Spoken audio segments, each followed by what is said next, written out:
খালি চাপার উপরে ছিল 15 বছর। আজ আর একটা চাপাবাজ দেখলাম ধরা পড়েছে, ডিম খাচ্ছে। এটা একটা টাটকা চাপাবাজ ছিল, সংসদেও চাপাবাজি করতো। হায় ফাইটটা যায়, ফাইটে গিয়েছে। যেহেতু মমতাজের কনসার্ট না, সে মহিলার এখন আর কনসার্ট করা সম্ভব না, কারণ তারও দোলাদুলি এখন আর কেউ দেখতে চায় না। ও ফেটেও আর কারো যাচ্ছে না। ফেটে যাচ্ছে না। এখন সারা বাংলাদেশে শুধু আল্লাহর কথা হবে। কারণ মানুষের জিকির করে আমরা বহু দেখেছি, একটা মানুষের আলোচনা, একটা মানুষের জিকির যে পরিমাণ হয়েছিল, যদি আল্লাহর জিকির ওই পরিমাণ এই দেশে হতো, আমরা আল্লাহর ওলি হয়েছিলাম। গতকালকে সাবেক অবৈধ আইন মন্ত্রী, অবৈধ বলা যাবে কারণ সরকারও অবৈধ, মন্ত্রীগুলো অবৈধ,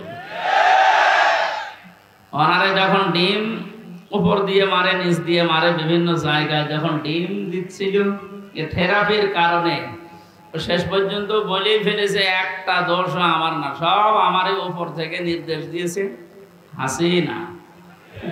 এই কথাটা বলার পরে দেখলাম লোকটা হাসতেছে। আমার মনে হয় তার আমার এই যে এক মামা এসেছে আজকে সাথে কুষ্টিয়া থেকে, অনেক মামা, ওর একটা হালকা তার কাটা আছে। আমার মনে হয় এই বেটারও তার এরকম কেটে গেছে।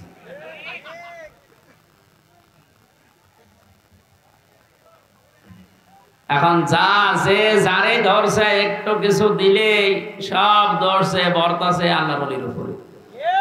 আর যেটাকে দরবেশ মনে করতাম, এ দরবেশ যে এত খারাপ, দাড়ি কেটে নম হয়ে গেছে। ওরে দেখলে পর্যন্ত শয়তান হাসে যে আল্লাহ তুমি আমার শয়তান বানিয়েছো। এটা তো আসল শয়তান ছিল। হোসেন মাওলানা বলছিল না 29,000, না ওটা 36,000। পদ্মা সেতু বানিয়েছে 32,000 টাকা খরচ করি। আর এই লোকটার শুধু বাইরের একটা ব্যাংকেই টাকা পড়ে আছে 36,000 কোটি টাকা। ওই টাকাগুলো ফেরত পেলে বাংলাদেশে আর একটা পদ্মা সেতু বানানো যাবে। মালয়েশিয়ায় দেখলাম এই যে পেনাং থেকে এই আর একটা শহরে যাবার সময় 2টা ব্রিজ পর পর, একটা মনে হয় 8 কিলোমিটার, একটা 17 কিলোমিটার। এই যে বিশাল বিশাল ব্রিজ তারা বানিয়েছে, বাংলাদেশেও সম্ভব শুধু এই দরবেশদের টাকাগুলো বাইরে থেকে নিয়ে আসানো। এই জন্য যারা দায়িত্বে আছেন আহ্বান জানাবো, এসব এ দরবেশ হোক আর ধরবেশ হোক, এদেরকে এভাবে বিভিন্ন জায়গা দিয়ে ডিম যখন দিচ্ছে দিন, কি বলবো, এগুলো নিয়ে এই টাকা পয়সাগুলো সব আমাদের দেশে নিয়ে আসেন, এই দেশ ইনশাল্লাহ দাঁড়িয়ে যাবে। যে আল্লাহ আমাদেরকে স্বাধীন বাংলাদেশে পরাধীন ছিলাম, আবার নতুন করে স্বাধীন হওয়ার একটা স্বাদ আমাদেরকে দেখালেন। সবচাইতে বড় স্বাদ পাবো যদি আল্লাহর কোরআন দিয়ে জমিনটা চলে। এইটা দেখতে মন খুব চায়। আমি 7-8 দিন আগে ছিলাম মালয়েশিয়া, দুবাই, সিঙ্গাপুরে, সমস্ত জায়গায়। এদের দেশে ইসলাম নেই, কিন্তু ইসলামের নিয়ম নীতিগুলো তারা মানে। 1,500 বছর আগে বিশ্বনবী যে জানিয়েছিলেন পবিত্রতা ঈমানের অঙ্গ, এটা শোনেননি কোনোদিন? পাক পবিত্র থাকা এটা ঈমানের অঙ্গ। কোন কোন জায়গায় পেয়েছি এটা ঈমানের অর্ধেক। এই শব্দটা নিয়ে চিন্তা করেছিলাম, কিন্তু এত গুরুত্ব দিয়ে কথা বলার কারণ কি? সিঙ্গাপুরে যে দেখলাম এই হাদিসের বাস্তবতা চলছে। আমার সামনে একজন তার ছেলে একটা ঠোঙা, এই যে চিপস মিষ্টি চকলেট মকলেট খাবার পর এটা ঠোঙ্গা ফেলেছিল রাস্তায়। কোথায় ছিল পুলিশ জানি না, সঙ্গে সঙ্গে এসে এটা ফেলেছে কে? বলছে আমার ছেলে বোঝে না, এই জন্য। না, রাস্তাঘাটে কিছু ফেলা যাবে না, যখন ফেলেছে জরিমানা দেওয়া লাগবে। ধরে নিয়ে গেল থানায়। কি পরিষ্কার পরিচ্ছন্ন, কি মানে জায়গাটা দেখলে মনে হচ্ছে। রাতের বেলা যে বাড়িতে ছিলাম বললাম ভাই মশারি, কিসের মশারি? কোনো মশা নেই এদেশে। কত বড় পরিষ্কার থাকলে একটা মশা চোখে দেখা যায় না বলেন তো? এই জন্য বলছি ওদের দেশে ইসলাম ওরা মানে না, কিন্তু ইসলামের নিয়ম নীতিগুলো দেখলাম ফলো করছে। বিশ্বাস করে না ইসলাম যে শান্তির ধর্ম, এটা বিশ্বাস করে না। খ্রিস্টান আর বৌদ্ধ ওই দেশে বেশি, কিন্তু ইসলামের নিয়ম নীতি ফলো করার কারণে, শুধু আইনের শাসন থাকার কারণে, এই 17 বছর অনেকে শুধু মিথ্যা বলে উড়িয়েছে যে আইনের শাসন আমরা প্রতিষ্ঠা করেছি, কিচ্ছু করে না। এই শব্দটা উল্টিয়ে বলা যায় যে বেআইনের শাসন প্রতিষ্ঠা করেছিল। আমরা পবিত্র, পরিষ্কার, পরিচ্ছন্ন হওয়ার কথা বলছিলাম। স্বাধীন দেশে যেহেতু এখন আছি, চর্মচোখে 52 বছর 53 বছর তো আমার বয়স না, আমার বয়স 32-33 বছর। এখানে যারা আছে এরকম বহু বয়সের মানুষ আছে, এ মানুষগুলো সহ আমরা দেখেছি এই 52 বছর বিভিন্ন মানুষের দেশটা চালিয়েছে, কিন্তু কাঙ্ক্ষিত মানের শান্তি আমরা এখনো পাইনি। এখন শুধু বাকি আছে যে কোরআন দিয়ে চললে কেমন দেখা যায়, এটা দেখতে বাকি আছে। এটা আমরা দেখতে চাই কিনা? এটা এমনি এমনি হবে? কথা শেষ করবো। এমনি এমনি শুধু দোয়া করে হবে? কাজ করা লাগবে না? সুতরাং কোরআন দিয়ে চালাবে যারা, এরকম মানুষগুলোকে আজ আমরা ওখানে পাঠাতে চাই আর দেখতে চাই চর্মচোখে। আল্লাহ আমাদেরকে তুমি একটু দেখার তৌফিক দাও যে জমিনটা কোরআন দিয়ে চলছে। দল মত নির্বিশেষে আমরা এই অনুষ্ঠানে ইবাদত মনে করে এসেছি। বলেন তো আলহামদুলিল্লাহ। তাআওয়ানু আলাল বিররি ওয়াত তাকওয়া ওয়া লা তাআওয়ানু আলাল ইসমি ওয়াল উদওয়ান। আল্লাহর ঘোষণা, এই পৃথিবীতে তোমরা ভালো কাজে, নেক কাজে একে অন্যকে সাহায্য করো, অন্যায় কাজ করবা না, অন্যায় কাজে সাহায্য সহযোগিতা করবা না। আজ আমরা আহ্বান জানাচ্ছি, রাষ্ট্র যেহেতু সংস্কার আরম্ভ হয়ে গেছে বা চলছে, আমরা সব জায়গায় ইসলাম দিয়ে সংস্কার করতে চাই। নবীর উপরে দরুদ আর সালাম পাঠ করার মাধ্যমে তেলাওয়াতকৃত আয়াত থেকে যেটা লিখে দিয়েছেন, এর উপরে ভিত্তি করে আমরা তাফসীরুল কোরআন মাহফিলে তাফসীর আকারে কথা বলতে চাই ইনশাআল্লাহ। কোন সূরা বলেন তো? 157 নম্বর, একটা মাত্র আয়াতের 4 ভাগের 1 ভাগ আমরা পড়েছি। বিশ্বনবীর হাদিস লক্ষ লক্ষ, সেখান থেকে একটা হাদিস নবীজির জামাই হযরতে আলীর বর্ণনা করা, যোগের সাথে মিলিয়ে আমরা তেলাওয়াত করলাম। এই দুইটাকে সামনে রেখে কোরআন যেভাবে তাফসীর করা লাগে হক আদায় করে চেষ্টা চালাচ্ছি ইনশাআল্লাহ। এটা যেহেতু মমতাজের কনসার্ট না, সে মহিলার এখন আর কনসার্ট করা সম্ভব না, কারণ তারও দোলাদুলি এখন আর কেউ দেখতে চায় না, ও ফেটেও আর কারো যাচ্ছে না। ফেটে যাচ্ছে না, এখন সারা বাংলাদেশে শুধু আল্লাহর কথা হবে। কারণ মানুষের জিকির করে আমরা বহু দেখেছি, একটা মানুষের আলোচনা, একটা মানুষের জিকির যে পরিমাণ হয়েছিল, যদি আল্লাহর জিকির ওই পরিমাণ এই দেশে হতো, আমরা আল্লাহর ওলি হয়ে যেতাম। আল্লাহরও মনে হয় সহ্যের বাইরে চলে গেছে, না তো এত অপমান তো আমি ফেরাউনকেও হতে দেখিনি। আমি তার জীবনী পড়েছি, তাহলে এত অপমান হয়নি। আল্লাহ রাব্বুল আলামিন কোরআনে কারীম কিভাবে মানুষের সামনে উপস্থাপন করা লাগে এটা আমাদের শিখিয়েছেন 1500 বছর আগে। আমরা আল্লাহর ওই ধরনটা সামনে নিয়ে আসি, নাকি আমার মন মতো বলবো না। আল্লাহ পাক বলেন, কিতাবুন উনসিলা ইলাইকা ফালা ইয়াকুম ফি সাদরিকা হারাজুম মিনহু লিতুনদিরা বিহি ওয়া যিকরা লিল মুমিনিন। আল্লাহ বলেন, এই একটা কিতাব, পৃথিবীতে একটাই মাত্র কিতাবের নাম আল্লাহ জানিয়েছেন, তার নাম কোরআন শরীফ।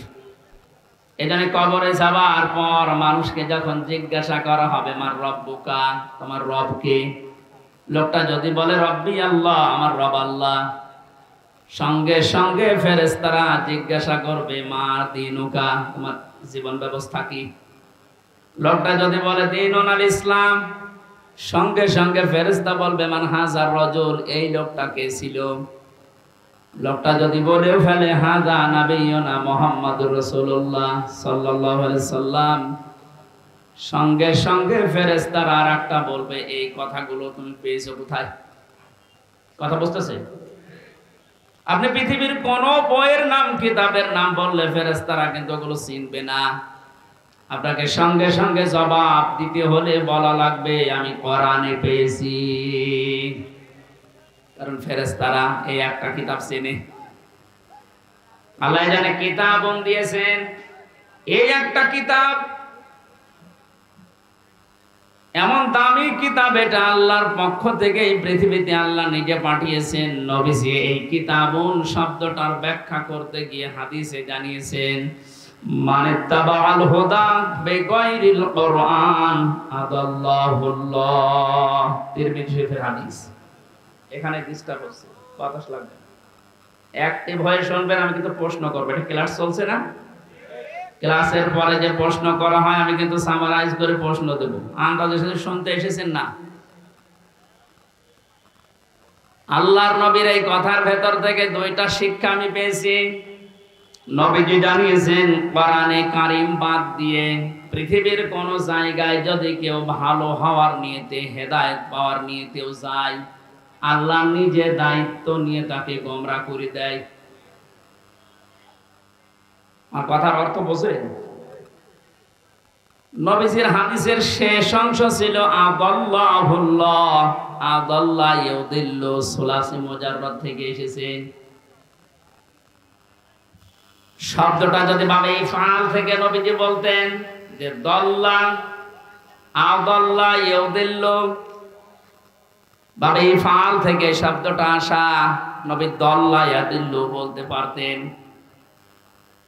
দল্লা ইয়াদিল্লু এ শব্দ দিলে বাংলা অর্থ হতো আপনি নিজেই নিজেকে খারাপ বানিয়ে ফেলেছেন, আপনি নিজের জন্য নিজে দায়ী, আর কেউ দায়ী না।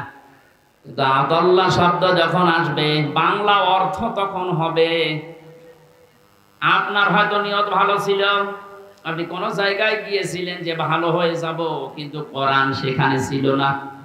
এই জন্য আল্লাহ রাগ করে নিজে দায়িত্ব নিয়ে আপনাকে আরো খারাপ বানিয়ে দেবে। এটার জন্য সবচাইতে বড় কারণ হচ্ছে পৃথিবীতে একটাই মাত্র কিতাব আল্লাহ মানুষকে হেদায়েত দেওয়ার জন্য সর্বশেষ পাঠিয়েছেন, তার নাম কোরআন শরীফ। কোরআন বাদ দিয়ে হেদায়েত দেওয়ার মতো কোন কিতাব কিয়ামত পর্যন্ত আর নেই। কথা বুঝতেছেন? এজন্য সর্বপ্রথম আয়াত দেখবেন যালিকাল কিতাবু লা রাইবা ফি, কিতাবের আগে আলিফ লাম আছে। আল্লাহ নির্ধারিত করে জানিয়েছেন একটাই মাত্র কিতাব যেটা মানুষকে হেদায়েত দিতে পারে, তার ভেতরে কোনো সন্দেহ নেই, ভুল নেই, অবকাশও নেই। হাদিসের ব্যস্ততায় আমি যেটা পেয়েছি, ও বাংলার জনগণ, কোরআন যেখানে নেই ওই রকম জায়গায় এখন থেকে যদি আপনি ভালো হওয়ার নিয়তেও যান, আপনাকে আমির হামজা খারাপ বানাবে না, খারাপ বানিয়ে দেবে কে? এবার এক বাক্যে বলবেন হেদায়েত দেওয়ার একচ্ছত্র মালিকানা হামজার? বলেন।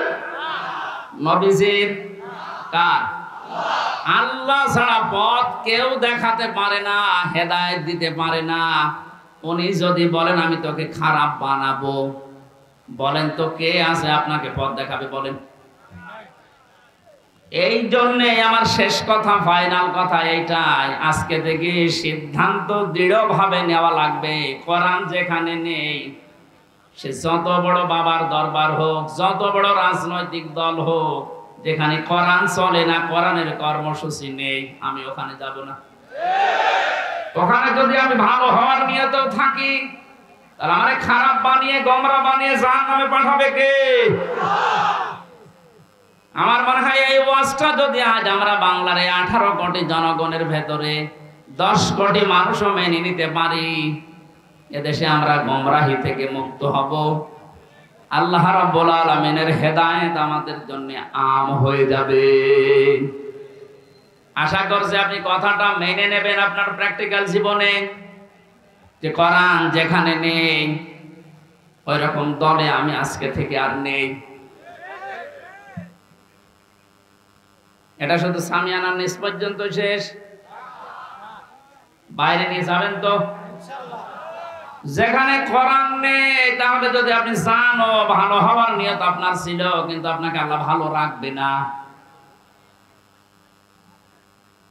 শ্বশুরকে মানুষ অনেকে বাবা বলে ডাকে, এটা হারাম না, জায়েজ আছে। কিন্তু নিজের বাবার সামনে যদি বারবার শ্বশুরকে আব্বাজান বলেন, লোকজন জিজ্ঞাসা করে এইটাকে, এটা আমার শ্বশুর আব্বা, আর এইটা চিনি না, বাবা রাগ হবে না? বাবা বলা জায়েজ আছে বলে আপনি একেবারে সব সময় মুখে ফেনা তুলে ফেলবেন আব্বাজান বলে? আসল যেটা জন্মদাতা বাবা, ওর কোনো খবর নেই। ওনার মনে যেমন দুঃখ লাগার সম্ভাবনা আছে, কোরআনে কারীম আল্লাহ হেদায়েত দেওয়ার জন্য পাঠিয়েছেন। এটা বাদ দিয়ে সত্যি যদি আপনি কোন জায়গায় আপনার নিয়ত ভালো নিয়েও যান, আল্লাহ কিন্তু দায়িত্ব নিয়ে আপনাকে খারাপ বানিয়ে দেবে। আল্লাহ এই জন্য শব্দটা প্রথমেই দিয়েছেন কিতাবুন, এই একটা কিতাব। উনজিলা ইলাইকা, হে নবী আপনার প্রতি আমি এটা নাযিল করেছি। ফালা ইয়াকুম ফি সাদরিকা হারাজুম মিনহু লিতুনদিরা বিহি। এই কিতাব দিয়ে যখন ওয়াজ করবেন, এই কিতাব দিয়ে আপনার উম্মতদেরকে যখন সতর্ক করবেন, তখন আপনার মনের ভেতরে যেন কোনো সংকীর্ণতা না আসে। হারাজুন শব্দের ব্যাখ্যা পেয়েছি আমি তাফসীরে দুইটা, একটু খেয়াল করেন। এক নম্বরে কোরআনে কারীম দিয়ে যখন আপনি মানুষকে বোঝাবেন, তাফসীর করবেন, ব্যাখ্যা বিশ্লেষণ দিবেন, তখন আপনার মনের ভেতরে যেন এই ধারণা না আসে, না জানি অনেকের আবার মন খারাপ হয় কিনা। এরকম মানুষের দেশে ছিল না? কোরআন দিয়েই বলতো, কিন্তু কেটে যেত, চেপে যেত, গোপন করতো, মনে মনে ভাবতো সব যদি কোরআনের কথা ওপেন ভাবে খোলাখুলি বলি, সবার মন পাওয়া যাবে না, অনেকেই আমার উপর মন খারাপ করবে। এই জন্য নবীজিকে আল্লাহ প্রথমে এই শব্দ দিয়ে জানিয়েছেন, আপনি যখন কোরআন প্রচার করতে যাবেন, তখন আপনার মনের ভেতরে যেন কোনো সংকীর্ণতা কাজ না করে যে কে কি বলল। দুই নম্বরে, আবহমান কাল থেকে অনেক নিয়ম নীতি ইসলাম মনে করে মানুষ পালন করে আসছে। আপনি যখন কোরআনে কারীমের কথাগুলো সঠিকভাবে তুলে ধরবেন, ওইগুলো টিকবে না, এমনি কেটে যাবে। তখন হয়তো অনেকের মন খারাপ হবে, আপনি সবার মন তো পাবেন না। এই জন্য আপনাকে বলছি, কে কি মনে করবে বলবে, কারো দিকে তাকাবেন না। আপনার মনও যেন ছোট না হয়, সংকীর্ণ না হয়। সঠিক কথাগুলো তুলে ধরার দায়িত্ব আপনার, আর হেদায়েত দেওয়ার দায়িত্ব আমি আল্লাহর। যিকরা লিল মুমিনিন, কোরআন শরীফ আমি আল্লাহ দিয়েছি মুমিনদের জন্য, এটা উপদেশ। এই আয়াতটা সামনে রেখে আজকে আমরা তেলাওয়াত কিন্তু আয়াতের তাফসীর করব ইনশাআল্লাহ। এবার বলি আমরা, আউযু বিল্লাহি মিনাশ শাইতানির রাজীম, বিসমিল্লাহির রহমানির রহিম। আল্লাযীনা ইয়াত্তাবিউনার রাসূলান নাবিয়্যাল উম্মিয়্যাল্লাযী ইয়াজিদুনাহু মাকতুবা। সাল্লাল্লাহু আলাইহি ওয়াসাল্লাম। কোন সূরা বলেন তো? আরাফ। আরাফ মানে, আরাফ মানে প্রাচীর। আরাফ মানে কি? বিভিন্ন অর্থ আছে। আরাফের অন্যতম অর্থ হচ্ছে আরাফ মানে প্রাচীর। কিয়ামতের দিন আল্লাহ জান্নাত জাহান্নামের মাঝে একটা প্রাচীর দাঁড় করাবেন। কিছু মানুষকে আল্লাহ ওই জায়গায় বসাবে, জান্নাতেও দেবে না, জাহান্নামেও দেবে না, ওখানে স্টিল তারা বসে থাকবে, দাঁড়িয়ে থাকবে। এই খেয়াল করেন, এদিকে এত নড়াচড়া কি, সমস্যা কি? এদিকে আসার দরকার নেই। দেখেন তো উনি কি বলে, দেখেন না, উনি তো বলো হয়েছে, ঠিক আছে। না, আপনি যদি আমল করতে না পারেন তাহলে তো আসার দরকার নেই। নামকরণ বলছে, তাফসীর করার জন্য 13টা জিনিস সামনে রাখা লাগে। আমরা উসুলে তাফসীরের যে নিয়ম পড়েছি, এখানে কত আলেম বসে আছে দেখতে পাচ্ছেন না? নাকি ফাটা যায় একজনকে লাগিয়ে দেব? ছাতা করলে কি ইবাদত থাকবে? এটা কষ্ট হচ্ছে গরমে আমাদের, তারপরও যেহেতু এটা ইবাদত, এই কারণে আমরা বসে আছি কিছু নেওয়ার জন্য, নাকি? আরাফ, কি নাম বললাম? এটা একটা প্রাচীর, জান্নাত জাহান্নামের মাঝে আল্লাহ রাখবে। নামকরণের ভেতরে আমি তাফসিরে তাবারি থেকে বলছি এটা। নবীজি বলেন, সাহাবীরা, এখানে আল্লাহ যাদেরকে বসাবেন এদেরকে জান্নাতেও দেবে না, জাহান্নামেও দেবে না, একেবারে স্টিল। প্রশ্ন করলেন সাহাবী, হে নবী, এদেরকে আল্লাহ জান্নাতে দিচ্ছে না, কারণ কি? বিশ্ব নবী জানিয়েছেন, এই মানুষগুলোকে আল্লাহ জান্নাতে দেবে না, তার অন্যতম কারণ এরা মা বাবার সাথে খারাপ আচরণ করত। এরা নামাবুদু ইল্লা ইয়াহু ওয়া বিল ওয়ালিদাইনি ইহসানা। আমি আল্লাহ রায় দিয়েছি, রায় দিচ্ছেন কে? আমি আল্লাহ রায় দিয়েছি, ফয়সালা করেছি, সিদ্ধান্ত নিয়ে ফেলেছি যে আমি আল্লাহ ছাড়া কারো ইবাদত করা যাবে না, আর মা বাবা যাদের আছে তাদের সাথে ভালো ব্যবহার করা লাগবে। এই আয়াতের ভেতরে দুইটা বিষয় বেশি। কয়টা? এই যে আল্লাহর ইবাদত করা লাগবে, আল্লাহর আইন মানা লাগবে, কোনো প্রশ্ন করা যাবে? বলেন বলেন। আপনার বুঝে আসুক বা না আসুক, আল্লাহর আইন, আল্লাহর ইবাদত মাস্ট বি। আপনাকে এই জন্য আল্লাহ বানিয়েছে। তাহলে আল্লাহর আইন মানা এটা ফরজ। আল্লাহর আইন মানা কি? আরো জোরে বলেন। মা বাবার আইন মানা কি? না, এই শোনেন, মাঝখানে ওয়া আল্লাহ দিয়েছেন, খেলা করার জন্য দিয়েছেন। ওয়া বিল ওয়ালিদাইনি ইহসানা। মা বাবার আইন মানা ফরজ না, মা বাবার সেবা করা ফরজ। মা বাবার পেছনে খরচ করা, তাদের সেবা শুশ্রূষা করা, এটা কিন্তু নফল না, মুস্তাহাব না, মুবাহ না। এটা আল্লাহর নামাজ যেমন পড়েন ঠিক ওই রকম ফরজ। এই মানুষগুলো এই কাজ করে না, এই জন্য আল্লাহ এই জায়গায় দাঁড় করিয়ে রেখেছে। সাহাবী বলেন, হে নবী, এদেরকে আল্লাহ জাহান্নামে দেয় না কেন? তাহলে বিশ্ব নবী বলেন, সাহাবীরা, এই মানুষগুলো দিন কায়েমের জন্য দুনিয়ায় আন্দোলন করেছে, চেষ্টা চালিয়েছে, এই কারণে জাহান্নামও দেয় না। তাহলে হাদিস থেকে বোঝা যায়, দুনিয়ায় যারা দিন কায়েমের জন্য চেষ্টা চালাবে, সংগ্রাম করবে, মুজাহাদা করবে, এই মানুষগুলোর জন্য জাহান্নামের আগুন হারাম। আমরা জাহান্নামে যেতে চাই না, কারণ যারা আমরা ইসলাম এই পৃথিবীতে দাঁড় করানোর জন্য, কায়েম করার জন্য চেষ্টা চালিয়ে যাচ্ছি, খাদেম হিসাবে, কামলা হিসাবে, আমাদেরকে আল্লাহ জাহান্নামে দেবেন, আপনি বিশ্বাস করতে পারেন। তো পারিবারিক জীবনে যেন এমন কোন কাজ আমরা না করি যে না আমরা জান্নাতেও যেতে পারছি না। এখন একটা ছোট্ট প্রশ্ন এখানে আছে, আজ হাজার লক্ষ পরিবারে আমরা অনেকেই চেষ্টা করে যাচ্ছি যে পারিবারিক জীবনে আমরা শান্তি সুখে কাটাবো, যেন জাহান্নামে যাওয়া না লাগে মা বাবার সাথে আচরণ খারাপ করার কারণে। তো অনেক পরিবারে আমরা বাস্তবে দেখতে পাচ্ছি, স্ত্রীর কারণে আর স্ত্রীর মা বাবার এই কুপরামর্শের কারণে অনেক সংসারে সন্তান মা বাবার সাথে ভালো আচরণ করতে পারছে না। সম্মানিতা মা বোন যারা বিভিন্ন জায়গায় বসে আছেন, শুধু নামাজ পড়া আর পর্দা করা ইবাদত না, মানুষের সাথে মুআমালাত, মুআশারাত, পারিবারিক জীবনে নিজের নিকট আত্মীয় স্বজনের সাথে ভালো ব্যবহার করা ইবাদত। এটা আজ হাজারো পরিবারে নেই। এজন্য অনেক মানুষ ইসলামও সঠিকভাবে মানতেও পারছে না। বাস্তবতায় সে দান, সাদকা, নামাজ, রোজা, হজ, যাকাত বহু কিছু করছে, পারিবারিক জীবনে স্ত্রীর শুধু মন ছোট থাকার কারণে নিজেও বাধ্য হয় স্ত্রীর কারণে মা বাবার সাথে খারাপ ব্যবহার করতে। আপনি কিন্তু আমাকে আরাফ নামক জায়গায় দাঁড় করাতে বাধ্য করছেন। সুতরাং স্ত্রী যারা এসেছেন ওরা মন উদার করবেন, মনে করবেন যাদের বাড়িতে আসলাম এগুলো আমার মা আর বাবা।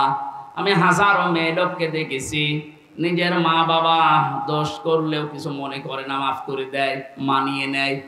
শ্বশুর শাশুড়ি একটু ভুল করলে মানাতে পারে না, তখন স্বামীর কাছে আস্তে আস্তে কানে কানে কথা তুলে দেয়। এরকম মহিলা দেশে নেই? শ্বশুর শাশুড়ি যারা বসে আছে ওরা তো এখন বগল বাজাচ্ছে যে কাজ হচ্ছে। কোরআনে কারীম জানিয়েছে ওয়াকুলু লিন-নাসি হুসনা, মানুষের সামনে হাসি মুখে ভালো কথা বলবা, এটা একটা সাদকা দেওয়ার সওয়াব হয়ে যাবে। আপনি শ্বশুর আর শাশুড়ি হয়েছেন তাতে কি? মেয়েটা 18 বছর 20 বছর 22 বছর পরে আপনার বাড়িতে এসেছে, এটাকে নিজের মেয়ের মতো মনে করতে পারেন না। আল্লাহর কসম, আমি আল্লাহকে সামনে নিয়ে বলছি, সাক্ষী করে বলছি, সত্যি যদি মা আর বাবা নিজের মেয়েকে নিজের ছেলেকে যে নজরে দেখে, পুত্রবধূকে এই নজরে যদি দেখতে পারতো, আমরা হাজারো সন্তান আর নামক জায়গায় থাকতাম না। আহ্বান জানাচ্ছি, আমরা তো চেষ্টা করছি, কিন্তু আপনাদের এই ছোট মনের কারণে পারছি না। আর মনটা উদার করেন, কি করবেন আপনি দুনিয়ার এই সয় সম্পদ দিয়ে যদি জাহান্নামে যাওয়া লাগে?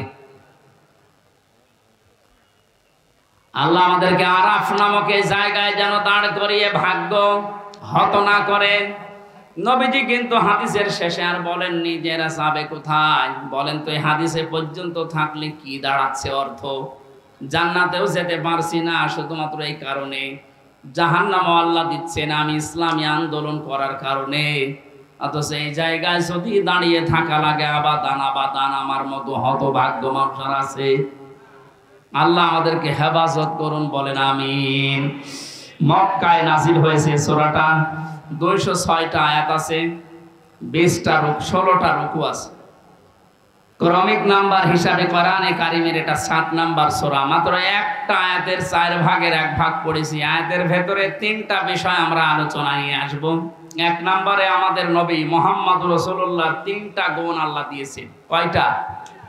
যেহেতু বর্তমান প্রেক্ষাপটের সাথে আয়াতের একেবারে হুবহু মিল আছে। 2 নম্বরে আল্লাহর নবীর কর্মসূচি ছিল এই দুনিয়ায়, এই আয়াতের ভেতর থেকে আমরা 6টা পেয়েছি। কয়টা? 3 নম্বরে আমরা যারা তার উম্মত এখন দাবি করব কিয়ামত পর্যন্ত, তাদের কর্মসূচি হবে, তাদের করণীয় হবে 4টা। তাহলে নবীজির পরিচয় তুলে ধরা হবে আয়াত দিয়ে 3টা, বিশ্বনবীর কর্মসূচি তুলে ধরা হবে 6টা, আর আমাদের করণীয় তুলে ধরা হবে 4টা। সব মিলে 13টা। কয়টা? এই 13টা বিষয় আজকের আলোচনায় আছে। আমরা একটা একটা করে তাফসীর আকারে শুনছি। আপনারা আছেন তো? আল্লাহ পাক বলেন আল্লাযীনা ইয়াত্তাবিউনার রাসূলান নাবিয়্যাল উম্মিয়্যা, তোমরা অনুসরণ করো, ইত্তেবা করো, দেখে দেখে চলো। এই যে তাবউন শব্দটা আছে, আমি 12 সালে যখন আলোচনা আরম্ভ করেছিলাম বিশ্ববিদ্যালয়ের 2nd ইয়ারে থাকতে, ওই সময়ে তাবউনের ব্যাখ্যা পড়েছিলাম। অনেকে ইন্টারনেটে এটা দেখেছেন, মনে আছে আপনাদের? তাবউন মানে কি? তাবউন মানে দেখে দেখে চলা। আপনার সামনে একটা মানুষ হেঁটে যাচ্ছে, কিভাবে কিভাবে পা লাগায়, কোথায় হাত নাড়ায়, মাজা দোলায়, কিভাবে তাকায়, একেবারে ওইভাবে হুবহু ওই জায়গায় পা ফেলে হাত নাড়িয়ে মাজা দুলিয়ে চলার নাম তাবউন। আল্লাহ পাক এখানে ইত্তেবা দিয়েছেন, আল্লাযীনা যারা ইয়াত্তাবিউনা অনুসরণ করছে, করবে। এটা মোজারে, বর্তমান, ভবিষ্যৎ, প্রেজেন্ট, ফিউচার। কার অনুসরণ করছে, করবে? রাসূলান নাবিয়্যাল উম্মিয়্যা, বিশ্বনবীর পরিচয় আল্লাহ এখানে দিয়েছেন 3টা। 1 নম্বরে রাসূল ছিলেন তিনি, 2 নম্বরে তিনি ছিলেন নবী, 3 নম্বরে তিনি ছিলেন উম্মি। এবার আসেন তো, রাসূল কাকে বলে, নবী কাকে বলে, উম্মি কাকে বলে? এ পৃথিবীতে বহু নবী এবং রাসূলের কথা আমরা শুনেছি। 1,24,000 নবী রাসূলের কথা আমরা জানি। পৃথিবীতে আল্লাহ মানুষকে হেদায়েত দেওয়ার জন্য, পথ প্রদর্শন করার জন্য পাঠিয়েছেন। এতগুলো নবীর জীবনী, কর্ম পদ্ধতি বলতে বলতে তো সময় চলে যাবে। আমি গুরুত্বপূর্ণ কয়েকটা নবীর জীবনী থেকে বলছি। যত নবীকে আল্লাহ দুনিয়ায় দাওয়াতি কাজ করতে পাঠিয়েছিলেন, সবচাইতে বেশি কষ্ট সহ্য করেছিলেন হযরতে মুহাম্মদুর রাসূলুল্লাহ। এনার পরে যার নামের তালিকা পাওয়া যায় তিনি হযরতে ইব্রাহিম আলাইহিস সালাম। এনার পরে যার নামের তালিকা আছে হযরতে নূহ আলাইহিস সালাম। এনার পরে যাদের নামের তালিকা আছে সিরিয়াল হিসাবে আল্লাহ পাক কোরআনে কারিমে জানিয়েছেন শারআ লাকুম মিনাদ-দীনি মা ওয়াসসা বিহি নূহা ওয়াল্লাযী আওহায়না ইলাইকা। আমি নির্ধারিত করে দিলাম, লিখে দিলাম, নির্ধারণ করে দিলাম, আমি আল্লাহ সই স্বাক্ষর করে দলিল করে দিলাম তোমাদের জন্যে। নূহ আলাইহিস সালামকে, ইব্রাহিম আলাইহিস সালামকে, ঈসা আলাইহিস সালামকে, এই সমস্ত মুসা আলাইহিস সালাম, এই বড় বড় নবীদের নামগুলো দিতে দিতে আল্লাহ জানিয়েছেন, হে নবী, এই প্রত্যেকটা নবীকে কিন্তু আমি আল্লাহ জানিয়েছিলাম আনাকিমুদ্দিন, তোমরা দিন কায়েম করো। আপনাকেও আমি ওহী করলাম ঠিক ওইভাবে, ওয়াহাইনা ইলাইকা, আপনার প্রতি আমার একই ওহী, আন আকিমুদ্দিন, আপনি দিন কায়েম করেন জমিনে, ওয়ালা তাতাফাররাকু ফি, এ বিষয়ে কোনো ফতোয়াবাজি করবেন না। সময় কিন্তু এসে গেছে এখন এই দেশে ঠিক ওই রকম। আর যে যেখানে যে মতে চলেন না কেন, সবাইকে আমরা আহ্বান জানাচ্ছি, সবাই আসেন ঐক্যবদ্ধ হয়ে আল্লাহর দিন, কোরআনে কারীম, ইসলাম এই দেশে আমরা এখন কায়েম করার পরিবেশ তৈরি করি।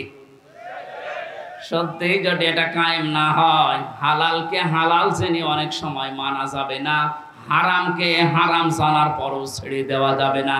এই 17 বছর যেটা দেখলাম, এই জন্য আমাদের সবচাইতে বড় কাজ হবে এখন আল্লাহর এই জমিনে আল্লাহর দিন কি করে কায়েম করা যায়, দাঁড় করানো যায়।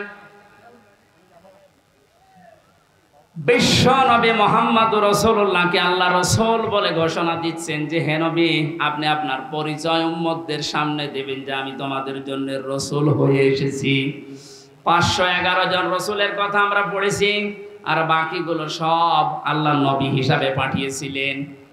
এই সমস্ত মানুষদের দায়িত্ব কোরআনে কারিমে এক একটি আয়াতের ভেতরে আল্লাহ দিয়েছেন, ওয়ালাকাদ বাআসনা ফি কুল্লি উম্মাতির রাসূলান আনি ইবুদুল্লাহ ওয়াজতানিবুত তাগুত। রব্বুল আলামিন বলেন, এই পৃথিবীর যত, ওয়ালাকাদ বাআসনা ফি কুল্লি উম্মাতির রাসূলান, প্রত্যেকটি জাতির জন্য আমি আল্লাহ রাসূল পাঠিয়েছিলাম। প্রতিটি নবী আর রাসূলদের জীবনের দায়িত্ব মূল ছিল দুইটা, তারা উম্মতদের কাছে যেই বলতেন আল্লাহর ইবাদত করো। কার ইবাদত? এই শব্দটা নিয়ে আজ হাজারো জায়গায় আমরা এই দেশের ভেতরে অনেক ভেজাল দেখতে পাচ্ছি। কম দেখিয়েছে ফ্যান, ইয়ার কে মারছেন এখানে বসে বসে।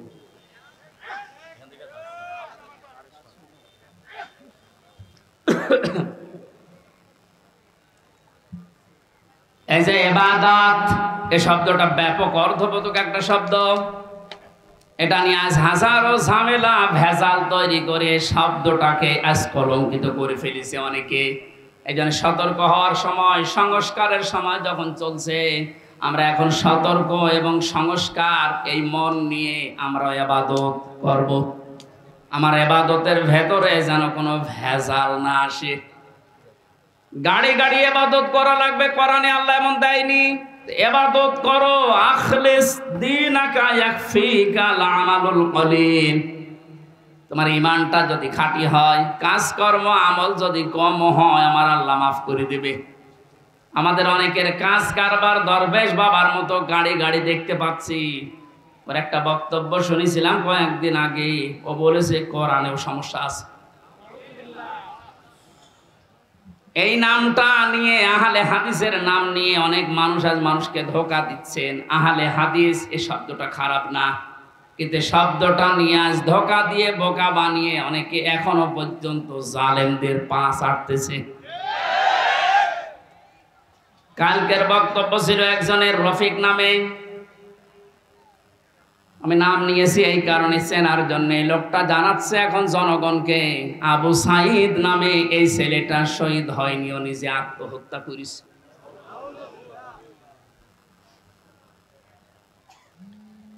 বিশ্বনবী কোরআন হাদিসের ভেতরে তিনি স্পষ্টভাবে জানিয়েছেন, কেউ যদি দেওয়াল চাপা পড়ে মারা যায় সে শহীদের মর্যাদা পায়, পানিতে ডুবে মারা যায় শহীদের মর্যাদা পায়। এ কথা কি নতুন শুনছেন? বলেন?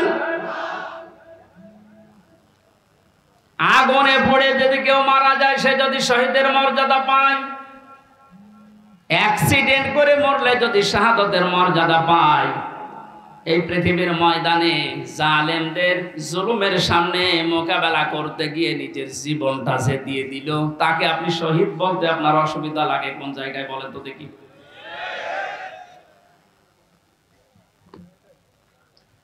এবার আমার দুইটা নোটিশ বলছে, যেহেতু এই শব্দটা শুনি আজ 2 দিন ধরে অনেক জালেমের দোসর যারা তারা এখনো পর্যন্ত অপপ্রচার চালাচ্ছে এদের বিরুদ্ধে, এই জন্য দুইটা নোটিশ বলছি। সূরা বাকারার 154 নম্বর আয়াত, 2 নম্বর পারা, 2 নম্বর পৃষ্ঠা, 12 নম্বর 13 নম্বর লাইনে আছে, ভালো করে মিলাবেন। আল্লাহ পাক বলেন, ওয়ালা তাকুলু লিমান ইয়াকতালু ফি সাবিলিল্লাহি আমওয়াত বাল আহইয়াউ ওয়ালাকিন লা তাশউরুন। আপনি হয়তো এভাবে এতদিন চিন্তা করেননি, যেভাবে আমি বলছি মিলিয়ে দেখেন। আল্লাহ বলেন, ওয়ালা তাকুলু, হে পৃথিবীর লোকেরা, কেউ এ কথা মুখ দিয়ে বলবা না। কথা বলে মানুষ কি দিয়ে? বলো না কেন? এই জন্য মুখের ওপর আল্লাহ নোটিশ দিয়েছেন, কেউ এ কথা বলবা না। 1 জন 2 জন না, কেউ বলবা না, বহু বচন। লিমান ইয়াকতালু ফি সাবিলিল্লাহি আমওয়াত, আমি আল্লাহর জন্য, মানবতার জন্য যারা জীবন দিয়ে গেল, এই মানুষ মরে গেছে, এ কথা বলবা না। বাল আহয়াউন, বরং তারা জীবিত। ওয়ালাকিন লা তাশউরুন, কিন্তু তোমরা টের পাও না। এটা তো মুখের উপর আল্লাহ দিলেন, মানুষ মুখের পরে অন্তরেও ধারণা করতে পারে। ধারণা করা কি দিয়ে? অন্তর দিয়ে মানুষ যেন ধারণাও না করে যে তারা শহীদ হয়নি, তারা এমনি মারা গেছে, কথা যেন ধারণাও না করে। সূরা আলে ইমরান 4 নম্বর পারার 11 নম্বর পৃষ্ঠার 9 নম্বর লাইনের 159 নম্বর আয়াতে 69 নম্বর আয়াতে জানিয়েছেন, ওয়ালা তাহসাবান্নাল্লাযীনা কুতিলু ফি সাবিলিল্লাহি আমওয়াতা বাল আহইয়াউন ইনদা রাব্বিহিম ইরযাকুন। খুব খেয়াল করেন, অন্তর দিয়েও কেউ যেন ধারণা না করে যারা মারা গেছে। আল্লাহ পাক বলেন, ধারণাও কোনোদিন করবি না যে মরে গেছে না। কারণ জীবন জালেমের সামনে নিজের জীবন দিয়ে দেওয়া তো সহজ কথা না। ওরা কিন্তু জীবিত আছে, ওরা জিন্দা। ইনদা রাব্বিহিম ইরযাকুন, তারা তাদের রবের কাছে রিজিক পাচ্ছে। সুতরাং আবু সাঈদ রংপুরের এই ছেলেটা জালেমের সামনে দাঁড়িয়ে জীবনটা দিয়ে শাহাদাতের মরণ পেয়েছে। এটা কোনোদিন আপনি মুখ দিয়ে যেন না বলেন যে লোকটা মরে গেছে, ধারণাও না করেন যে মরে গেছে না, ও শহীদ হয়েছে। কি হয়েছে? স্বাধীনভাবে কথা বলতে পারতাম না। পাশের জেলায় বাড়ি আমার, নাটোর, কুষ্টিয়া। এখানে দাওয়াত খেতে এসেছিলাম বিয়ের, তারপর আমার ঢুকতে দেয়নি। কোথায় ছিলাম আপনি টের পেয়েছেন? স্বাধীনতা পরাধীনতা কি আমরা 17 বছর টের পেয়েছি। স্বাধীনভাবে চলাফেরা করার, বাক স্বাধীনতা ফিরিয়ে দেওয়ার জন্য যে মানুষগুলো জীবন দিয়েছে, মাস্ট বি 100 ভাগ আমি বিশ্বাস করি ওরা সব শাহাদাতের মর্যাদা পেয়েছে। এমনকি জালেমের জুলুমের শিকার হয়ে আয়না ঘরেও বহু মানুষ জীবন দিয়েছে, জেলখানার ভেতরে জীবন দিয়েছে। এমনকি কোরআনের পাখিকে অনেকে বলছে উনি স্বাভাবিকভাবে মারা গেছে না, আমি পাশের জেলে ছিলাম, উনি 1 নম্বরে, আমি 4 নম্বরে। আল্লামার সাথে আমার একদিন দেখা হয়েছিল মাত্র 10 মিনিটের জন্য। উনি এমনি মারা যায়নি, ওনাকে মেরে ফেলা হয়েছে। তার বাস্তব প্রমাণ ওনার মুখের হাসিটা। এখন ভিডিও বের হচ্ছে, জেলার আর সোফারের আত্মীয়রা তারা পরিচয় দিয়ে বলছে ওনাকে জোর করে সই করিয়ে বলেছে আপনি সই করুন, আপনাকে মুক্ত করে দেওয়া হবে নির্বাহী আদেশে। এই কথা বলে বের করে নিয়ে গেছে। উনি তো খুশি আনন্দ যে আমি পরিবারের কাছে ফিরে যাচ্ছি। কিন্তু শয়তান যারা আছে, শয়তানি করে, ষড়যন্ত্র করে, যাকে দায়িত্ব দিয়েছিল মোস্তফা জামান একলাঙ্গার, এই যে কি জিনিস এখন আমরা টের পাচ্ছি, একার তৈরি করা এখন আপনি দেখতে পাচ্ছেন। আমার মনে হয় একে যদি আমার মতো এরকম 10 দিন রিমান্ডে রাখেন, ও সব সত্য কথা বলে ফেলবে। আমার মুখ দিয়ে রিমান্ডে একটা কথা ওরা বের করতে পারেনি। শেষ পর্যন্ত মন মতো লিখে আমাকে বলছে সই করেন, আপনারা ছেড়ে দেওয়া হবে। আমি তো রিমান্ডে বসতাম না যে 164 কি, মনে করলাম ছেড়ে যখন দেওয়া হবে দেই। এখন দেখি সব আমার বিপক্ষে লিখেছে। আমি নাকি দেশের বিরুদ্ধে কথা বলতাম। যতগুলো বক্তব্য দিয়েছি দেশের ভালোবাসার পক্ষে দিয়েছি, কারণ দেশকে ভালোবাসা এটা ইমানের অঙ্গ। আরে মানুষগুলো এটা আমাকে বলে কয়ে নিয়েছে যে বলেন আপনি যে আপনাকে এদেশের কিছু মানুষ টাকা পয়সা দিয়ে ব্যবহার করে যে আপনি দেশের বিরুদ্ধে, এই সরকারের বিরুদ্ধে, তাহলে আপনাকে ছেড়ে দেব। শেষ পর্যন্ত বলতে রাজি যখন হলাম না, 11 ঘন্টা আমার টাঙিয়ে রেখেছিল কালো কাপড় দিয়ে চোখ বেঁধে। নিজেরা নিজেরা বলা করতো হুজুর আপনি নির্দোষ আমরা জানি, কিন্তু আপনাকে এই কথা বলা লাগবে। পেছনে হাত হ্যান্ডকাপ দিয়ে বেঁধে, কালো কাপড় দিয়ে চোখ বেঁধে 11 ঘন্টা এক জায়গায় আমার নামাজও পড়তে দেয়নি। 4 ওয়াক্ত জোহর আসর মাগরিব এসে আমি সব ইশারায় পড়িছি। এখন নামাজ পড়ছি কম সময় আমি তাও জানি না, কারণ মাটির নিচে তো। সর্বশেষ যখন বললাম না এত বড় মিথ্যা কথা আমি বলতে পারবো না, আকিস গ্রুপে আমি চাকরি করতাম, ওনাদের বিরুদ্ধে হাজার হাজার কথা লিখতে বলেছেন, একটাও পারবো না, কারণ ওনারা এরকম না।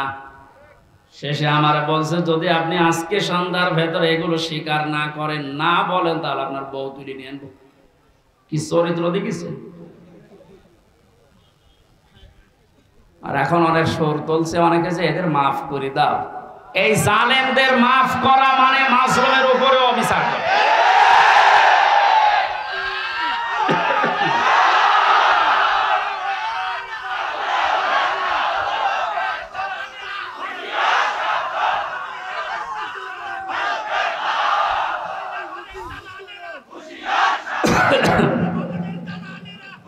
আমার ভাইরা, আপনি আমান আজমের জীবন ফিরিয়ে দিতে পারবেন? ব্যারিস্টার আরমানের স্ত্রীর কাছে আপনি কি জবাব দেবেন বলেন? কোথায় পৌঁছিয়েছেন তার জীবনটা? কি ট্যালেন্টেড সন্তান ছিল মীর কাশেম আলীর। আমি জেলখানায় থাকতে এক কারারক্ষী এসে আমার কুতুবউদ্দিনের বাড়ি, রাজবাড়ি, রাত 12টার পরে যখন ডিউটি হয়েছে এসে বলছে হুজুর একটা গোপন কথা বলি, কাউকে যেন বলেন না এখানে, তাহলে আমার সমস্যা হবে।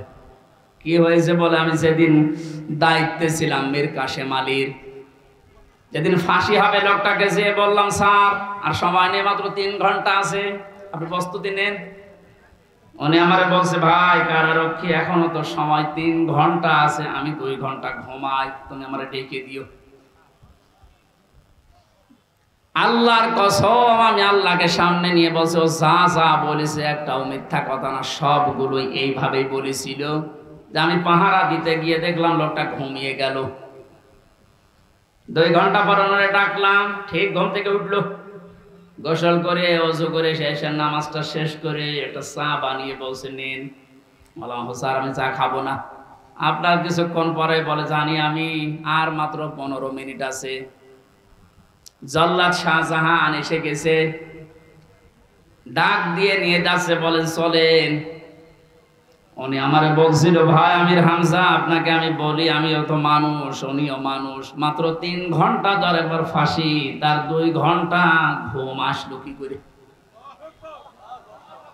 এই লোকটার সন্তান ব্যারিস্টার আরমান, উনি কিন্তু ওই সময় জানে যে তার ছেলে গুম হয়ে আছে, মরে গেছে না বেঁচে আছে তাও জানে না। বাংলাদেশ না বিশ্বের ভেতরে যদি আমার মনে হয় 100 জন মানুষ থাকে যে মানুষকে কর্মসংস্থান তৈরি করে দেয়, তার ভেতরে মীর কাশেম আলী একজন। কত কিছু দুনিয়ায় তার ছড়িয়ে আছে, আপনি হিসাব করতে পারেন কি হামজার মতো সে? তার স্ত্রী সন্তান কোথায় আছে সে কিচ্ছু জানে না।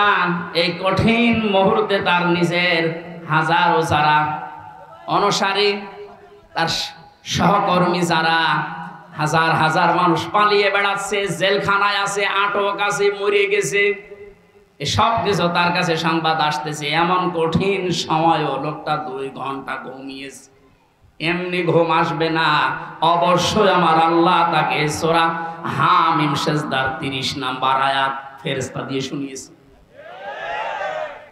কোরআনে কারীম জানিয়েছে, ইন্নাল্লাযীনা ক্বালু রাব্বুনাল্লাহু সুম্মা ইসতাকামু তাতানাজ্জালু আলাইহিমুল মালাইকা আল্লা তাখাফু ওয়া লা তাহজানু ওয়া আবশিরু বিল জান্নাতিল্লাতী কুনতুম তুআদুন।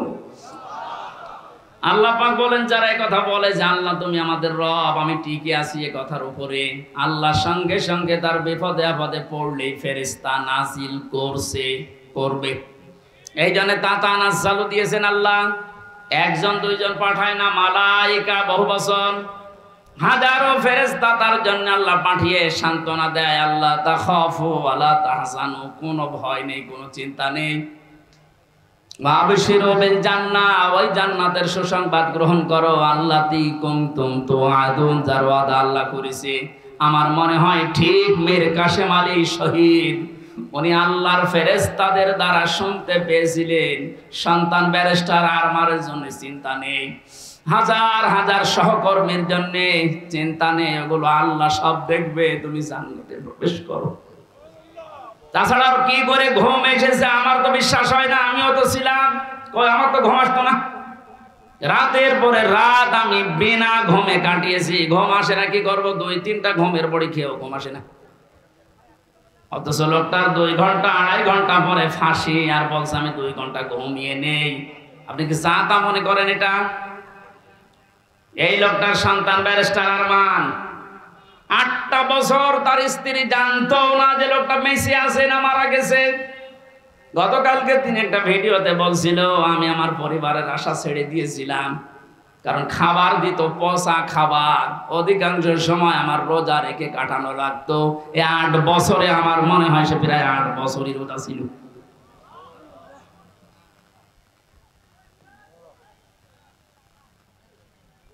কোথায় পৌঁছিয়েছে তারা এই মানুষগুলো? আর উল্টা পাল্টা এখনো পর্যন্ত অনেক জালেমের দোসররা ধারণা করে যাচ্ছে যে কি করেছে যে আমাদের দেশ থেকে তাড়িয়ে দিল। কি করেছেন আপনি টের পাচ্ছেন না? আপনি যদি কিছু না করেন, আপনার শুধু আইনা ঘরের কারণে ফাঁসি হওয়া দরকার। মানবতার সাথে যেটা কত বড় মারাত্মক অপরাধ আপনি টের পাচ্ছেন না এখনো? যারা ছিল তাদেরকে একটু জিজ্ঞাসা করেন। ব্যারিস্টার ব্রিগেডিয়ার আমান আজমি ভাই শেষ পর্যন্ত এই কান্না জড়িত কণ্ঠে বলেছে যে আমি সূর্যের আলো কি এই 10-12 বছর দেখি নাই। এদিকে 1.5 হাত, ওদিকে 1.5 হাত। আমার যে মাটির নিচে ছিলাম ওখানে তাও তো এদিকে 3.5 হাত, এদিকে 2.5 হাত ছিল, আর আরো ছোট। এরপরও জালেমদের পক্ষে আপনি সাফাই গান, জালেমদের পক্ষে কথা বলেন। আপনি মানুষ, আপনারও বিবেক মরে গেছে।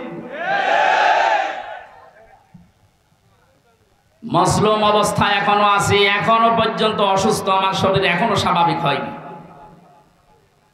এখনো মুসাফির অবস্থায় আছি। দোয়া করছে আল্লাহ কিয়ামতের আগে কোন জালেম যেন এই দেশে আর ফিরে আসতে না পারে। আমরা যারা আছি এই দেশে এখন, আমাদের আলেমদের উচিত হবে নবীরা রাসূলরা তাদের যে পরিচয়গুলো আল্লাহ তুলে ধরেছিলেন, নবীর কাজ কি, রাসূলের কাজ কি, এই পরিচয়গুলো আমরা এখন জনগণের সামনে তুলে ধরবো। তাদের কর্মসূচি 6টা। কয়টা? আইহাল্লু লাহুমুত তাজ্জিবাত, তারা হালাল করতো পবিত্র জিনিস। আজ বাংলাদেশে হালাল করা লাগবে পবিত্র জিনিসগুলো, আর হারাম করতো তারা অবৈধ জিনিসগুলো। বাংলাদেশে এখন প্রত্যেকটা সেক্টরে এখনো পর্যন্ত হারাম জিনিস জিয়ে রাখা হয়েছে।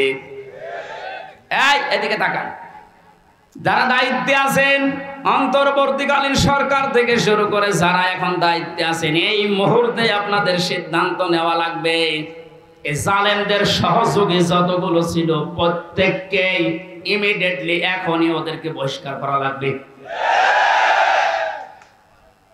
এটা সংস্কার যেহেতু চলছে, নবীদের কর্মসূচি 6টা ছিল, তার দ্বিতীয় নম্বর এটা হালালকে হালাল বলে বৈধ জায়গায় দিয়ে দেন। এই 17 বছর যারা বৈধ চাকরিতে উন্নতি পায়নি তাদের কাজ উন্নতির ওই জায়গায় দেওয়া লাগবে, আর যারা অবৈধভাবে আন্দাজে চেয়ারের পর চেয়ার পেয়েছে তাদেরকে নিচে নামানো লাগবে।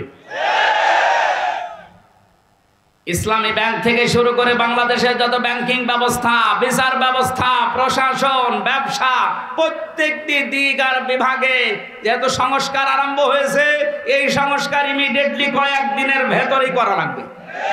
এখনো পর্যন্ত এই হারামখোর যারা, এদের অভ্যাস এখনো যাবে না। বলেন না হুজুর দোয়া করেন, নূহ নবীর চাই থেকে আমি বড় হয়ে গেছি। নূহ নবী দোয়া করেছিলেন না? কি বলেছিলেন? লা তাদারা আলাল আরদি মিনাল কাফিরিনা তাজ্জারা ইন্নাকা ইন তাদারহুম ইয়াউদিল্লু ইবাদাকা ওয়ালা ইয়ালিদু ইল্লা ফাজিরান কাফারা। হে আল্লাহ, বহু চেষ্টা করেছি এদের পেছনে, 950 বছর দাওয়াত দিয়েছি। এদের যে চরিত্র, এদের আন্ডা বাচ্চা পর্যন্ত যেন জমিনে একটাও না থাকে, কারণ যেটা থাকবে ওর পেট থেকে যেটা আসবে ওইটা হবে এরকম হারাম। এজন্য জুলুমের পুনরাবৃত্তি আমরা আর দেখতে চাই না। এটা মারাত্মক একটা অপরাধ, সবচাইতে বড় অপরাধ এই গুম। এটা মানুষকে আপনি মেরে ফেলতে পারতেন, সংবাদ দিতেন যে লোকটা মারা গেছে। দেরাওয়ার ভাইয়ের সন্তানের সাথে নাটোরে যা করেছে, আপনি কি জবাব দেবেন বলেন তো? মেরে লোকটাকে ঘরের ভেতরে আপনি আটকিয়ে রাখলেন, পরের দিন জানতে পেরেছে জনগণ, এটাও মোবাইল ট্যাগ করে যে অমুক জায়গায় মরে পড়ে আছে। এই বিশ্বাসঘাতক এই জালেমকে যদি এখন নাটোরবাসী মাফ করে দেয়, তো কি জবাব দেবেন আপনি আল্লাহর কাছে আর দেলাওয়ারের কাছে? বলেন, আপনার ছেলেটা যদি হয়তো আপনি টের পেতেন। আমি একটু টের পেয়েছি, তাই আমার মুখ দিয়ে বরদোয়া চলে আসছে। আমার মেয়েটা আমাকে আজ পর্যন্ত চেনে না। 3টা বছর আমার যোগাযোগ বিচ্ছিন্ন রেখে দিয়েছিল শয়তানরা। ওরে আমি 8-9 মাস রেখে গিয়েছিলাম, এখনো তো বয়স 4 বছর। আমার এখনো পর্যন্ত আমার কাছেও আসে না, আমার ডাকেও না, আমার কাছে আসে না। কারণ মনে করো বিভিন্ন হুজুর আসতো, ওই রকম একজন হুজুর। আমি জেলখানা থেকে যেদিন বের হয়ে বাড়িতে গেলাম, আমার বলছে হুজুর আমাদের বাড়ি চলো। আপনি হাসতেছেন, আমার মনের ভেতরে কত দুঃখ জানেন। আমার নিজের মেয়ে আমার চিনি না, যে জালেমদের কারণে, জুলুমের শিকার হওয়ার কারণে ওদেরকেও যেন ওদের বংশধর না আছে। মাফ করে দিন। মাপ আপনি এই জায়গায় থাকলে আপনার মুখ দিয়ে মাপ বের হতো না। কিসের মাপ? সংস্কার যখন চলছে, নবীদের কর্মসূচি 6টা, এই 6টার ভেতরে 1 নম্বরে এইটা যে হালাল জিনিসকে হালাল জায়গায় নিয়ে এসে বৈধতা দান করেন। সুতরাং এই মুহূর্তে বাংলাদেশের সবচাইতে বড় কাজ হবে, যারা এতদিন পর্যন্ত জুলুমের শিকার হয়ে ওই জায়গায় যেতে পারেনি, ব্যাংকিং ব্যবস্থা বলেন, বিচার ব্যবস্থা বলেন, প্রশাসন বলেন, ব্যবসা বলেন, আজ ওদেরকে ওই জায়গাগুলোয় পৌঁছিয়ে দেওয়া লাগবে। আর হারাম কাজ যেগুলো হারাম হিসাবে হারাম ঘোষণা দেওয়া লাগবে। হারাম এ দেশে নেই, এই কথা বলেন না কেন? বহু অবৈধ জিনিস অলরেডি বন্ধ হয়ে গেছে, সামনে আরো বন্ধ হবে ইনশাআল্লাহ। কোরআনে কারীম থেকে আবার বলছে, আল্লাহ রাব্বুল আলামিন জানিয়েছেন, হে পৃথিবীর মানুষেরা, 3 নাম্বার নবীদের কাজ ছিল সৎ কাজে আদেশ করবে, তারা অসৎ কাজে বাধা দেবে। আজ বাংলাদেশ জামাতে ইসলামীর সর্বোচ্চ দায়িত্বে যিনি আছেন ডাক্তার শফিকুর রহমানের দিকে আপনি তাকান। 4টা দিন এই লোকটার সাথে আমি এক ঘরে ছিলাম, কাশিমপুর কারাগারে। এটা মানুষ বলা যায় না, আমার মনে এটা ফেরেশতা। তার যে ঈমান কোন পর্যায়ে আপনি তার সাথে না মিশলে বুঝবেন না। মনে করছেন জামাত ইসলাম, না, কিসের জামাত? সে জামাতের ঊর্ধ্বে। লোকটাকে আমি একদিন বলছি, স্যার আমি তো 3 বছর আছি, আমি যোগাযোগ বিচ্ছিন্ন, ওইভাবে বলতে পারি না, আমার দেয় না। আমার আর মাওলানা মামুনুল হকের কল মোবাইল দিত না, অন্য সবাইকে দেয়, আমাদের দেয় না। হেফাজতের আরো যারা আলেম ছিল তাদের দিত না। ওনাকে দেওয়ার পরে দেখলাম 4 তালা দিয়েছে। দেখা করতে যে বললাম, স্যার এখানে একটা উপায় আছে, আপনি যদি অনুমতি দেন তাহলে আপনাকে কারারক্ষীদের মাধ্যমে একটা কায়দা করে মোবাইল এনে দিই, ছোট মোবাইল, আপনি কথা বলতে পারবেন চুরি করে। কি বললে? কার সাথে কথা বলবো? অথচ তার ছেলেটাও পাশের ছেলে আছে, তার ছেলেও ডাক্তার, পাশের এক বিল্ডিং পরে তার ছেলে জেল খাটতেছে। কি হিন্দাল সার্কিয়া কি শয়তানি নাম, উল্টোপাল্টা নাম দিয়ে মামলা। তার স্ত্রী অসুস্থ হয়ে পড়ে আছে, সে যে একটু খবর নেওয়ার জন্য, না কার সাথে কথা বলবো, আমার বলছে হামজা আমি সবাইকে, আমার দল সহ সবাইকে আমি আল্লাহর কাছে দিয়ে এসেছি। এই কঠিন মুহূর্তে এই কথা মুখ দিয়ে বের হওয়া, আপনি মনে করছেন এই আর কি? আপনি জায়গা মতো জানতো আপনার মুখ দিয়ে কথা বের হয় কিনা? 5 তারিখের পর থেকে এই লোকটার যে উদ্যোগ দেখতে পাচ্ছি আজ আমরা সারা বাংলাদেশ সহ, যে অ্যাক্টিভিটিস, যে কাজগুলো, সৎ কাজের আদেশ, অসৎ কাজে বাধা দেওয়ার জন্য যে ভূমিকাগুলো পালন করছে, আমার মনে হয় এভাবে যদি আল্লাহ চালায় কিছুদিনের ভেতরে এটা আমরা দেখতে পাবো। এখন অলরেডি শুরু হয়ে গেছে। আল্লাহর দিনের ভেতরে মানুষ এখন দলে দলে পালে পালে প্রবেশ করছে, তাদের অন্তত বিবেক একটু জাগ্রত আছে। বহু শিক্ষিত মানুষ, আমি কথা বলি তো মাঝে মাঝে, দেখি না বলছে আর কি করব, জীবনটা নষ্ট করে ফেলেছে জালেমের কথা শুনে, বাকি জীবনটা অন্তত ইসলামের কাছে দিয়ে আখেরাতটা তৈরি করি।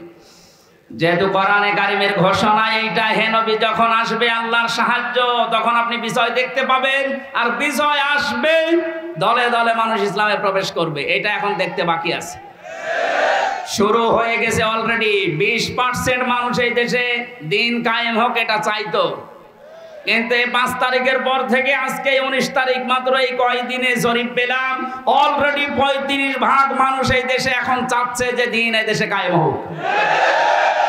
এভাবে চলতে থাক, দেখবেন 51% পার হয়ে যাবে অন্তত কিছুদিনের ভেতরে। আর 51% হয়ে গেলে দেশে ইসলাম কায়েম করা কোনো দাদা ঠেকাতে পারবে না। আমরা ওইটা দেখার আশায় আছি। কথা বলেন। নবীজির কর্মসূচি, আমি এক একটা শব্দের ভেতরে লক্ষ লক্ষ কথা, আমি এত ব্যাখ্যা করতে গেলে এই যে গলা বসে যাচ্ছে, মাইকটা আমার মন মতো হয়নি। 1 2 নাম্বার প্রচন্ড গরম, তো ভেতরে ঘেমে ঘাম গায়ে বসে যাচ্ছে, এই জন্য গলা বসে যাচ্ছে। বোঝা নামিয়ে দেবে, এটা নবীদের কর্মসূচির ভেতরে ছিল। বোঝা নামিয়ে দেয়নি আল্লাহ। এরপরে ছিল বন্দিত্ব অপসারণ করা। বন্দিত্ব অপসারণও চলছে আজ। আমার যা বিশ্বাস, এই দেশে যারা স্বাধীনতা চায়, যারা এই দেশে মানুষের মত প্রকাশের স্বাধীনতা একেবারে সব জায়গায় দিতে চায়, যে সবাই সবার মন মতো চলবা, একটা মানুষও যদি এই দেশে জন্মগ্রহণ করে সে এই দেশের বৈধ নাগরিক। জামাতে ইসলামী বাংলাদেশের কেন্দ্রীয় আমির যিনি ডাক্তার শফিকুর রহমান ঘোষণা অলরেডি দিয়ে দিয়েছে, এই দেশে আমরা সবাই এক পরিবার। সুতরাং জালেম যারা বাইরে চলে গেছে, জালেমরা যেন কিয়ামতের আগে আর না আসে। বলেন, সবাই যেহেতু আমরা এক পরিবার, একটা পরিবার যেভাবে থাকে আমরা এদেশে এখন ওইভাবে থাকতে চাই। রাষ্ট্র সংস্কার অলরেডি চলছে। বন্দিত্ব যারা ছিল এখন তাদেরকে মুক্ত করার এই সংস্কারও চলছে। বিনা কারণে যারা বিনা বিচারে আটক অবস্থায় ছিল, আল্লাহ যেন এটা তাড়াতাড়ি খুব দ্রুত করে দেন। বলেন আমিন। নবীদের এখান থেকে আমরা যারা উম্মত, তাদের 4টা কাজ এই মুহূর্ত থেকে শুরু করা লাগবে।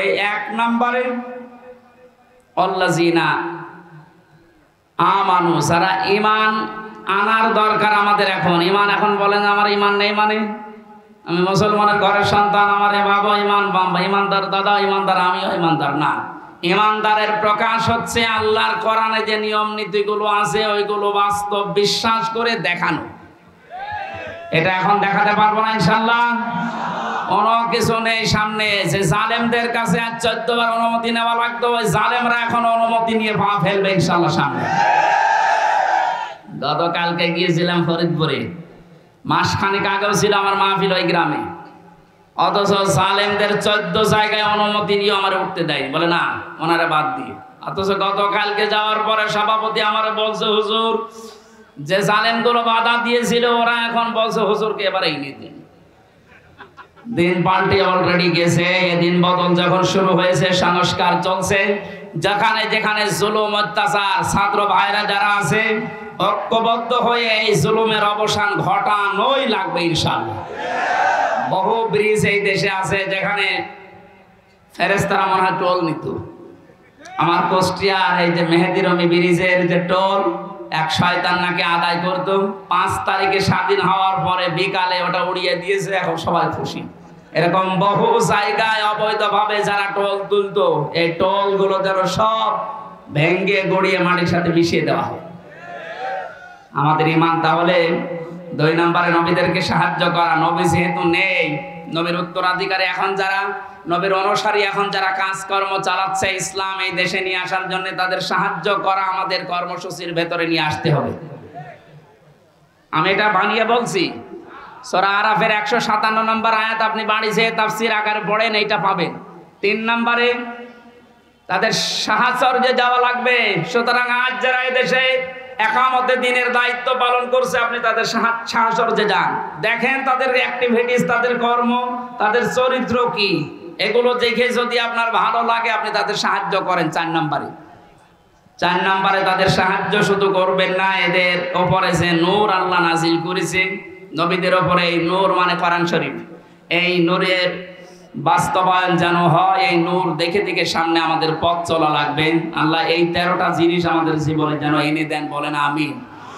আমি আমার এই ছোট্ট ঈমান থেকে এবং ছোট্ট জীবন থেকে যেটা দেখলাম, বাংলাদেশে যারা একামতে দিনের দায়িত্ব পালন করছে এবং সামনে করবে, আমি গ্যারান্টি দিতে পারি এই মানুষগুলোর ভেতরে যদি 4 আনা দুর্নীতি কোনোদিন পান, তাহলে আপনি সঙ্গে সঙ্গে আস্তাগফিরুল্লাহ বলে মুখ ফিরিয়ে চলে আসবেন। আমার বিশ্বাস, আমি যা পেয়েছি, যা দেখেছি, 4 আনা দুর্নীতি এদের ভেতরে পাবেন না। এই জন্য অনেক নাস্তিক পর্যন্ত আজ বলতে বাধ্য হচ্ছে, এরা যদি 5টা বছর চালাতে পারে এই দেশে শান্তি কাকে বলে আপনি দেখতে পারবেন। আল্লাহ তুমি তোমার কোরআনে কারিমে এই দেশে কায়েম করে দাও, এটা আমরা দেখতে চাই। আল্লাহুম্মা আমিন। লা ইলাহা ইল্লা আনতা সুবহানাক ইন্নী কুনতু মিনাজ জালিমিন। রব্বানা যালামনা আনফুসানা ওয়া ইল্লাম তাগফির লানা ওয়া তারহামনা লানাকুনান্না মিনাল খাসিরিন। রব্বুল আলামিন, সারা জীবন অপরাধ করে জীবনটা নষ্ট করে ফেলেছি। হাত ওঠায় কথা বলবো ভয় করে, লজ্জা করে। যেহেতু তুমি স্বাধীনতা আমাদের এনে দিয়েছো, এই দেশটা তুমি মুক্ত ভাবে কথা বলার পরিবেশ দিয়েছো, আল্লাহ তাআলা তোমার আইনগুলো এই দেশে মুক্ত করে দাও। চর্ম চোখে যেন দেখতে পারি তোমার কোরআন দিয়ে এই দেশটা চলছে। আল্লাহ কোরআনের এই আয়োজনে যারা আঞ্জাম দিবে মানুষগুলোকে কবুল করো। নূহ নবীর মতো আমরাও দোয়া করছি, লা তাদরা আলাল আরদি মিনাল কাফিরিনা তাজ্জারা। শহীদ আল্লামা দেলাওয়ার হোসেন সাঈদী সহ যত মানুষ দ্বীনের জন্য, তোমাকে রব বলে টিকে থাকার জন্য ফাঁসির দড়ি গলায় নিয়ে শহীদ হয়ে জীবনটা দিয়ে গেল, আল্লাহ তাদের শাহাদাতের সর্বোচ্চ মাকাম দান করো। যে ছাত্র ভাইরা, ছাত্র বোনেরা, আল্লাহ তাআলা এই দেশটাকে জালেমের কবল থেকে মুক্ত করে স্বাধীনভাবে আমাদেরকে চলাফেরার সুযোগ করে দিয়ে গেল, তাদের জীবনটা তুমি শাহাদাতের সর্বোচ্চ মাকামে নিয়ে যাও। শহীদ আবু সাঈদ ভাই, শহীদ মুগ্ধ ভাই সহ, শহীদ আবু রায়হান সহ, আমি নাম না জানা 14 জন মানুষ আমার সামনেই কুষ্টিয়া থেকে বিদায় নিয়ে গেল 5 তারিখে। যত মানুষ সারা বাংলাদেশে বিদায় দিয়েছি, আল্লাহ এদেরকে তুমি জান্নাত দিয়ে দাও। আমরা অনেকে অসুস্থ আছে, আমাদেরকে শেফায়ে কামিলা আজেলা নসিব করো। রব্বুল আলামিন, বহু মানুষ এখানে এসেছে, মনের ভেতরে কার কি কামনা বাসনা আছে আমি জানি না, যার যে চাই আশাগুলো নিয়েছে আল্লাহ পূরণ করে দাও। বড় স্বপ্ন দেখি আল্লাহ দেশটাকে নিয়ে, বড় সাত জাগে তোমার কোরআনের আইন দিয়ে দেশটা চলছে, এটা দেখা। জীবনে কিছু যদি তোমার ভালো না লাগে, হাজার হাজার বান্দা বান্দীদের দোয়া কবুল করো আল্লাহ, এটা দেখে মরার তৌফিক দাও। কোরআনের পাখির সারা জীবনের স্বপ্ন ছিল এদেশে ইসলাম কায়েম হবে, পথ পথ করে উঠবে, তিনি দেখে যেতে পারলেন না। আল্লাহ তুমি আমাদের চর্ম চোখে এটা দেখার তৌফিক দিয়ে দাও। আল্লাহুম্মা গফিরলি ওয়ারহামনি ওয়াহদিনি ওয়াফিনি ওয়ারযুকনি ইয়া রাব্বাল আলামিন। নাটোরের সন্তান আল্লাহ তাআলা অধ্যাপক দেলাওয়ার ভাই তার সন্তানটাকে হারিয়েছে। যেই জালেমের কারণে তার সন্তানটা বিদায় নিল, আল্লাহ তুমি জালেমকে ছাড় দিও না, তার সন্তানকে শাহাদত হিসাবে কবুল করে নাও।